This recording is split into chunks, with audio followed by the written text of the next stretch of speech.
नमस्कार मित्रांनो. कल्पना करा, एक असा राक्षस ज्याला भगवान विष्णू देखील मारू शकत नव्हते आणि भगवान शिवसुद्धा त्याचा अंत करू शकत नव्हते. हो, कारण त्याला मिळाले होते स्वतः ब्रह्मदेवांचे भयंकर वरदान. त्या राक्षसाचे नाव होते गुहासूर. गुहासूर एका गूढ गुहेत हजारो वर्ष कठोर तपश्चर्या करत होता. त्याच्या तपाने तीनही लोक हादरले आणि शेवटी भगवान ब्रह्मदेव त्याच्यासमोर प्रकट झाले. गुहासुराने वर मागितला, माझा वध ना विष्णू करू शकतील ना शिव करू शकतील. ब्रह्मदेवांनी वरदान दिले आणि याच क्षणापासून सुरू झाला अत्याचाराचा काळ. गुहासूर अत्यंत शक्तिशाली झाला.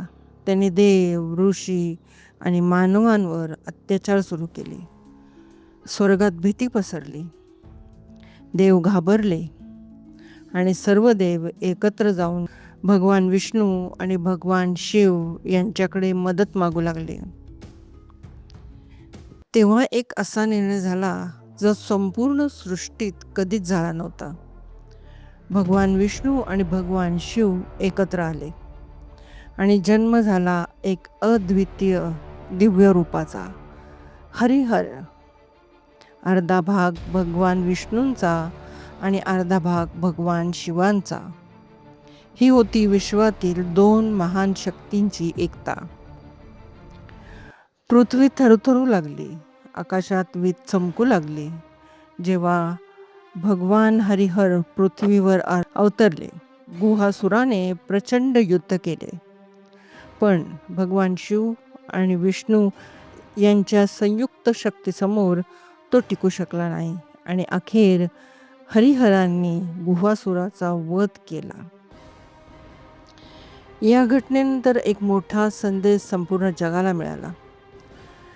भगवान शिव आणि भगवान विष्णू वेगळे नाहीत, ते एकच परम शक्तीची दोन रूपे आहेत. म्हणूनच भारत, नेपाळ आणि कंबोडियामध्ये भगवान हरिहराची पूजा केली जाते.